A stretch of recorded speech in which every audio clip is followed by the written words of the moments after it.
All right, welcome back to Talking Shop. This is the proper 15 for August 17th of 2025. We are looking at Hebrews chapter 11 through chapter 12.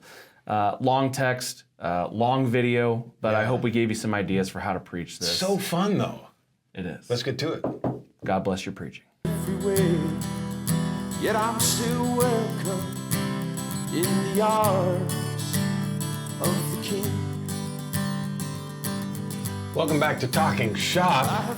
We're in Hebrews. We've been it's not a series per se, but we've been running a number of Sundays through Hebrews. This is a long one. Just the reading itself, like if you had your reader read 11:17 to 12:3 all the way through, which is the suggested reading of 32 to 40 is a cutoff. But, I mean, that's a long reading. It's a lot of reading for your reader, per se. Yep. You need to have a really good reader if you're going to do that giant section. Especially with all these names. Right. In my book, for the preaching task, I think 12, 1 to 3 is the core of what you're doing. Yeah. But you can use that multiple story format. Mm-hmm. And you can bring in, like, this gives you opportunity to tell these stories in an apocryphal kind of way, because that's what the writer of the Hebrews is doing. Like, he's using oral tradition stuff. We talked about that when we were translating it. Yeah. He's using a lot of the oral tradition stuff versus just straight up, what does Genesis say? Yeah. What would that be, Midrash, that kind of stuff? Yeah, exactly. Yeah. And so he's using a lot of that oral tradition. And so I think it gives you a little room to play with it a little bit. It's primarily Moses in this section. Yep. Again, you got to make some choices here as you're thinking about preaching it. Like, what are you going to do? What are you not going to do this week? I think Moses is the right move because you can make the type and anti-type argument with Jesus being the new and better Moses. Yeah, you can do that. But that's going to be a real typical move, right? Whereas you could do like Rahab, who's mentioned in this one as well, also mentioned in Jesus' genealogy. True. Right? You could do Rahab and go true anti-type towards type, right? Because we are all sinners, that sort of. Well, let's go through the text and then we can deal with it. But I mean, you could really get a kind of a wild contrast and do maybe even a narrative of Rahab and her life. Yeah.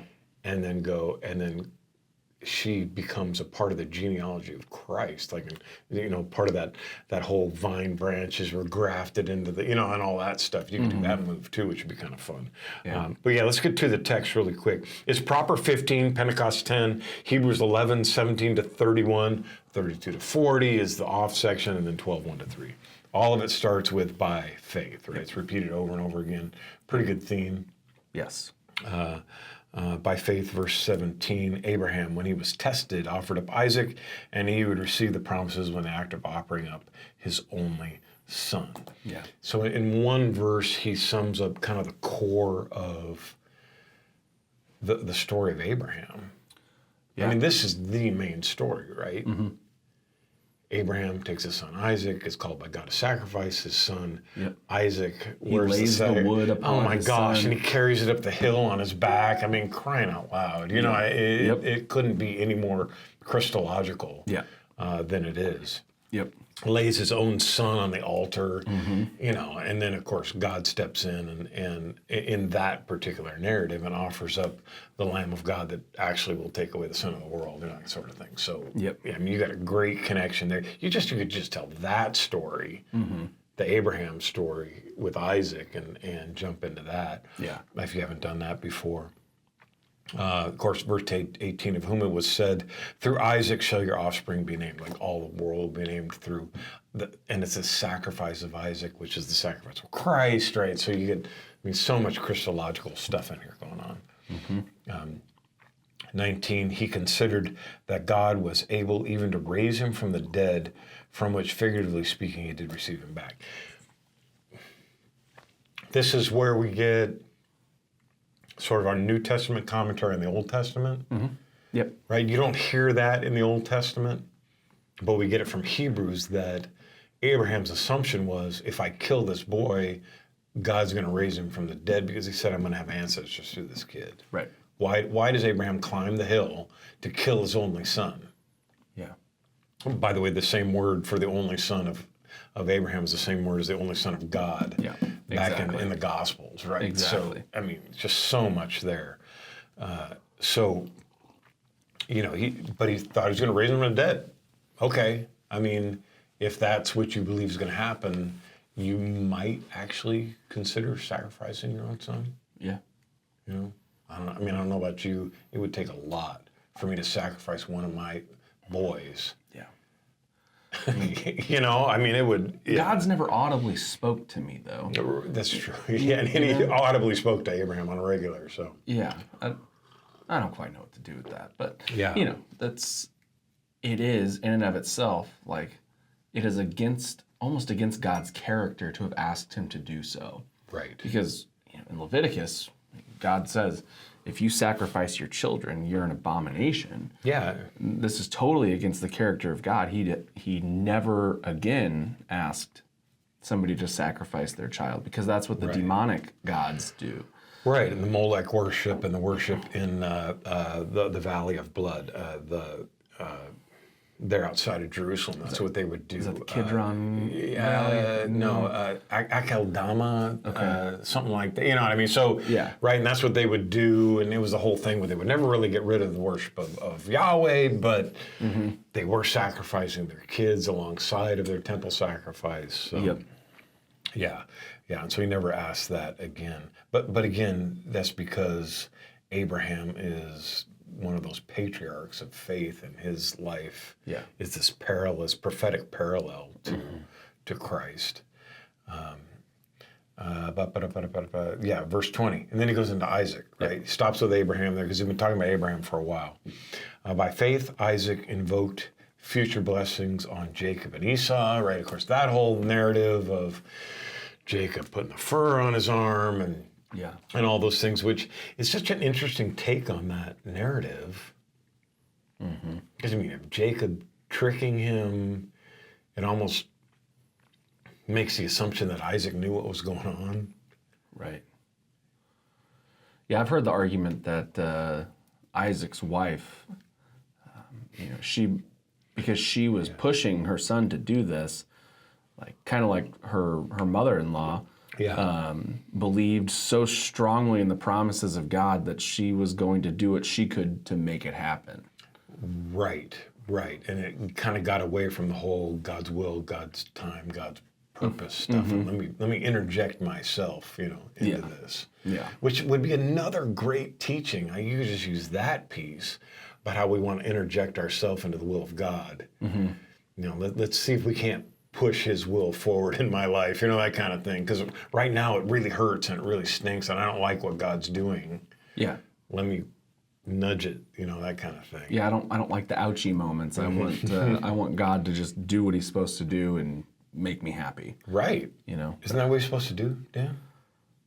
No. Well, let's keep going and see. Let's keep going and see. Yeah, that's good. Verse 20. By faith, Jacob, when dying, you're going through all these generations, right? Jacob, when dying, blessed each of the sons of Joseph, bowing in worship over the head of his staff, right? So that's that narrative where each of the sons come in and he gives them some terrible, they're not even blessings. It's horrible if you go back and read that part of Genesis, some of the stuff he says. Like to Simeon and to Levi about them killing the whole village of people. Brutal. It's awful. And just that whole, maybe this is an opportunity to preach how we live by faith, even in the midst of the horrors, knowing that God has a different plan, right? And as Paul lays out this different plan, we don't know who wrote Hebrews per se, but we talked about this, how the church has almost always accepted that Hebrews was at least narrated by Paul and written by somebody who's really good at Greek. Because this one's a pain to translate. It is. It's all over the place. So you have this whole thing going on, that contrast. By faith, Joseph, another generation, at the end of his life, made mention of the exodus to the Israelites and gave directions concerning his osteos, right, his bones. Yeah. Well, there's more Christology there with Joseph, right? Yeah. You guys meant this for evil, but God meant this for good. And like, in one of my devotions this morning, I was reading like the crucifixion of Christ was the greatest evil that the world has ever done. Yeah. And yet God works all things for the good of those who love him. Yeah, 7-year famine. Yeah. But he'd set up this one Yeah. out of the strange path of slavery and going into a grave tomb, prison, Yeah. being released from prison to serve as the second only to the King of Kings. I mean, come on. Yeah. I mean, the Christology is It's there. unbelievable. Oh, yeah. And he saves literally the known world in his day through the grain and the famine and all that. But Yeah, bread of life. The bread. I mean, come on. Yeah. Right. Yeah, it's all there. I'm sure the church fathers have a lot to say. I'm sure they do. I haven't those. read like what Augustine had to say about it, but I'm sure he just goes off on this stuff. It's fantastic. And you don't even need that. I mean, it's so rich. Again, you pick one of these stories, I would say, for a sermon, maybe two. If you're like, if you write it up and you're a little bit short by like 5 minutes or whatever, grab another one, bring it in, and go this whole Christological, what God is doing, and expand on these stories. This could be a good week for even that relational structure. I used that for the first time, I think, ever this past Sunday with we're a few weeks back as we record this, but the Luke text on the Lord's Prayer. Yeah. Andy Stanley's relational. Right. Check that out on Concordant Theology. Yes. It's a great one. And it's not one of the ones that's hard to learn. Like you look at it and you go, oh, I can do that. Yeah. That's easy. And I picked it for that exact reason, because I had just gotten back from the youth gathering and was like, I need an easy thing that I can crank out in about 2 hours here. Yeah. And I think you could do something with this, because what is it? It's me, you, God, we, Yeah, and you. and then us as community. What does it look like as we live this out in community? Yeah. So I think you could use this as like the hook of the me being like, my faith has faltered too. Like, look at all these guys who. Because in Andy Stanley's thing, I mean, that's his whole thing in that first run is how does the pastor has to get a little vulnerable in that first moment. How have you struggled with this? Yeah. And again, guys, don't tell your deepest, darkest secret to your congregation. No. Tell it to your father confessor. Here you use stuff that's normal life stuff, right? And yes, you want to connect, but your people need, I think, a little bit of that distance. Yeah. They already think they know you, that kind of thing. Yeah. So for example, with the prayer thing, I said in my me section, it was like all these people that have taught me to pray over my life, and yet my prayer life has still faltered. And aren't we all that way? And I think you can use these characters of faith, because these are true people that lived. Yeah. And we know these stories. Your people should know these stories. But you can run through even though they faltered. Just the Jacob and Esau story, right? Well, this is an idealistic, in one sentence version of it, but that story is brutal. I mean, and Jacob with his brother, and all the stuff that goes on. He runs away and everything else. Yeah. That's good. I like that. That's a good way to do it. Verse 23, by faith Moses. Now he switches to Moses. Moses being like the core.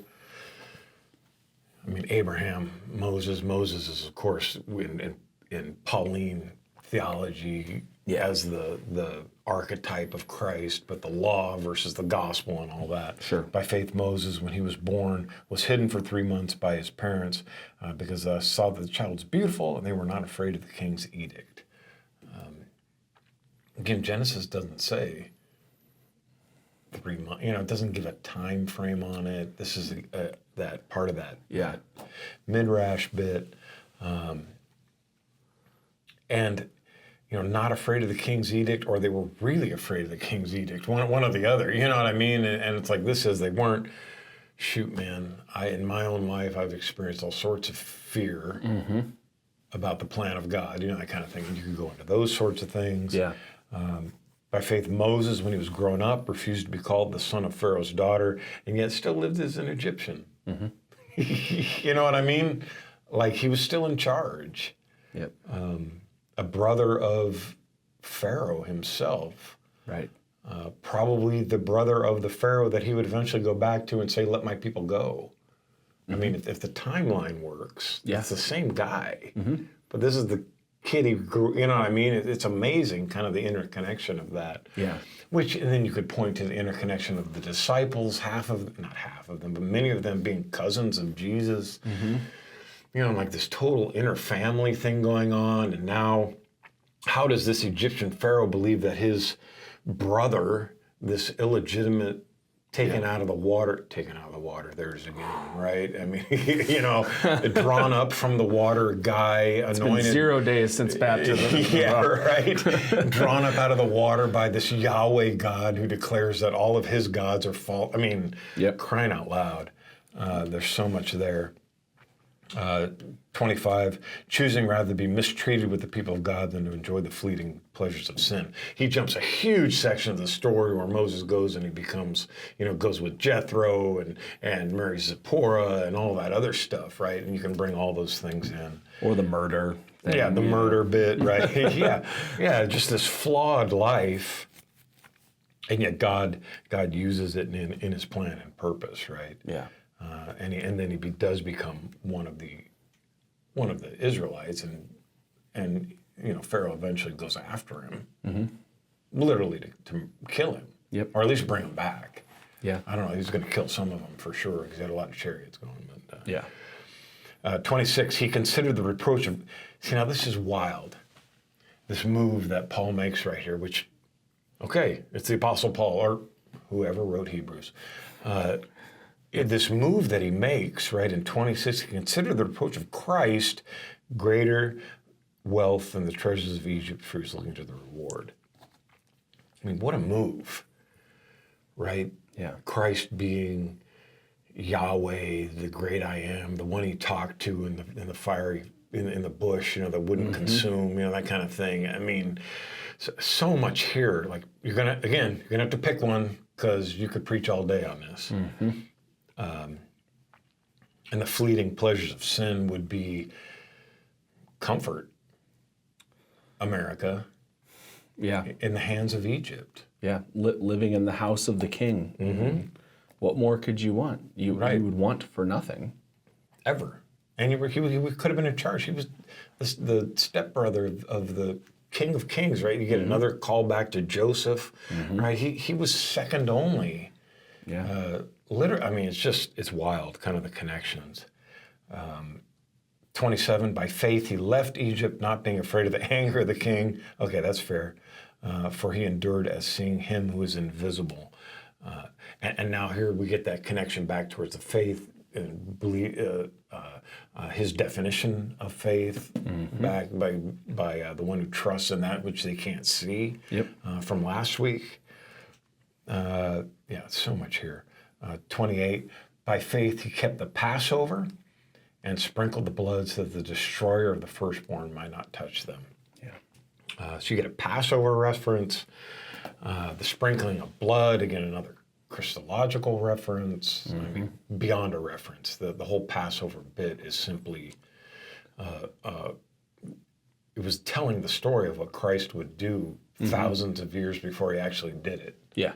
I mean... Well, in John's gospel, that is truly his point. Right. That, on the Mount of Transfiguration, they're talking about his exodus. With Moses. Right, and Elijah. Yes. I mean, yeah. How much do you want to do with this? A little bit on the nose there. Yeah, guys. a little bit derivative, right? 29. By faith, again, he repeats it over and over and over again, which would be a really good refrain. Refrains are really nice in sermons because they draw your people back to something that they can, say in their own mind later. Yeah. And you can use that in the me portion and the us portion, that kind of thing. Yeah, I used, for my prayer sermon this past Sunday, I used Kolb's line of God is a I took it from Navsker's article, but God is a God of conversation and community. Yeah. And like that kept calling us back to the point at hand that Jesus teaches us to pray. Right. Because he wants to be in fellowship with us. Oh, very good. That's a nice connection. Good job. Excellent. Hey, I've done this a couple of times. I like it, right? By faith, the people crossed the Red Sea as on dry land. Okay, let me finish this one first, and then we'll talk about it. But the Egyptians, when they attempted to do the same, were drowned, right? So you've got this. The crossing of the Red Sea has always been incorporated as a baptism of the children of Israel. Yep. Always. Yep. Right, going into the Red Sea, coming out of the Red Sea. Modern playwrights use this, like Les Mis. At the very beginning of it, he is, if you've watched the film, right, he's down inside a watery tomb, if you will. Yep. You know what I mean? And then when he's released, he comes up out of the water. I mean, come on, please. You know, it's all that stuff. You can use all that imagery as well. And then he jumps to all the way 40 years later to Joshua and Jericho, right? Verse 30, by faith the walls of Jericho fell down after they'd been besieged, the Greek says, right? For 7 days. He jumps from there to Rahab. What a great connection. Again, I think that's one of the strongest, least dealt with connections in this text. Yeah.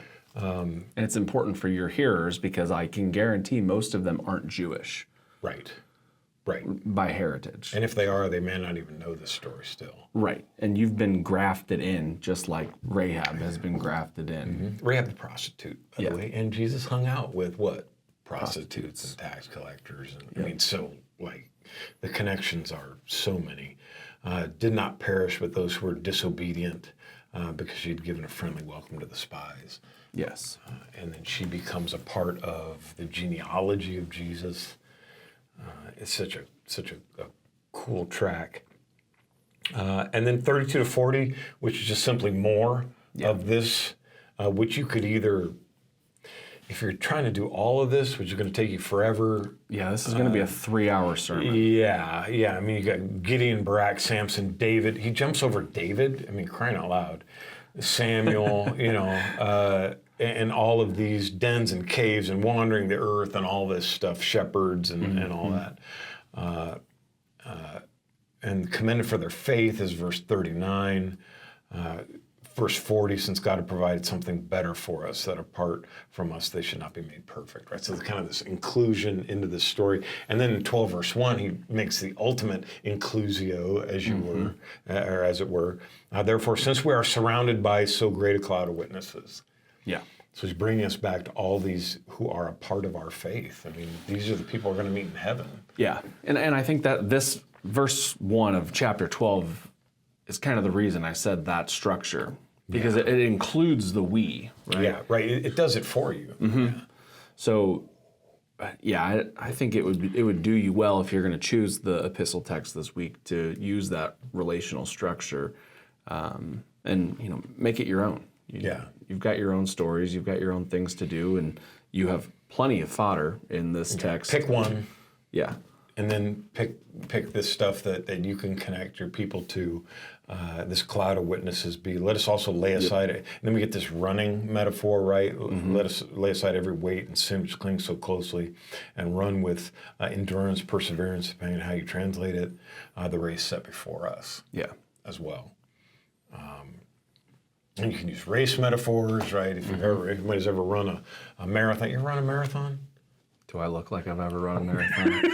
I did a half marathon. Almost killed me. But no, I did a half marathon one time. Only the wicked run when no one is chasing there them. it is. There it is. You can use like how it feels to run through a marathon. Even if you have to Google it. You hit the wall at about mile 20, 21 if you're a marathoner. All that kind of stuff. But ultimately, it's verse 2, looking to Jesus. The author, founder, archetype, and perfecter of our faith. And then we get this beautiful Christology here, who for the joy that was set before him endured the cross, despising the shame, seated at the right hand of the throne of God. And you had mentioned something about that joy piece from the youth gathering actually this year. You are that joy. Yeah. You are the joy that was set before him. Right. And I would say it's even bigger than that. Sure. Right? Because Jesus didn't come just die so a few people could go to heaven. Yes. Right? Yes. He died for the recreation of everything. Yeah. To redeem and restore all things. And that's the joy, right? Again, Revelation 21, right? All things new, and you can hit that stuff. Yep. And then finally, verse 3, consider Jesus, right? Consider him, which could be the theme to your whole, there's your title, right? Yeah. Consider Jesus, who endured from sinners such hostility, right? And you get to do that he died and was crucified, was beaten and bloodied for you, so that you may not grow weary or faint-hearted. Oftentimes people, when they memorize it, they memorize weary of doing good. They throw that one in there. And that's not what it says, actually. Yeah. It's so you don't go weary in your soul, right? The doing good bit is implied, I assume. Mm-hmm.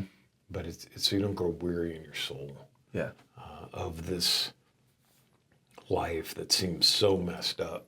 Yeah. So often. So you don't drop out of the race before it's over. Keep using the endurance running metaphor. You can say, yeah, I tried to run a marathon and then I failed. Yeah. Or you can say, I finished the marathon because I endured. Right. And it sucked and my feet were bleeding by the end of it. And yeah, no, that's true. Yeah. Yeah, I mean, I've never ran a marathon and I never would pretend to try. But you can look up guys like David Goggins online, and the guy he has no cartilage in his knees, and he's running ultra marathons, 4 times a week. Or if you want another one, there's that guy that pushes his son that has like muscular dystrophy or something in a wheelchair because he wanted to find something he could do with his boy, and I mean, it makes you want to tear up a little bit. It's like fantastic stories that you can put in here of running a race, even in the midst of hardship, and how God uses all that stuff. And that's the we bit, right? Yeah. Ultimately, we're way over time, but there's so much here to deal with. And this is not what you're going to preach. This is what you're not going to preach this week. Yep. And save the next for 3 years from now, that kind of thing, Anything else as we finish up today? Nope, that's it. Well, this is an amazing text. This is kind of the heart of especially Lutheran faith, right? This idea of faith alone. Lutheran theology deals with this constantly. It's a great week to be a Lutheran preacher, or whatever preacher you are. It's a great week to be a preacher because you get to talk about Jesus and broken people and faith and how that connects us all. Yep. Good. Like, subscribe, check out the articles on Craft of Preaching. They're doing some great stuff with these as well. And ultimately, we pray that all of this blesses your preaching.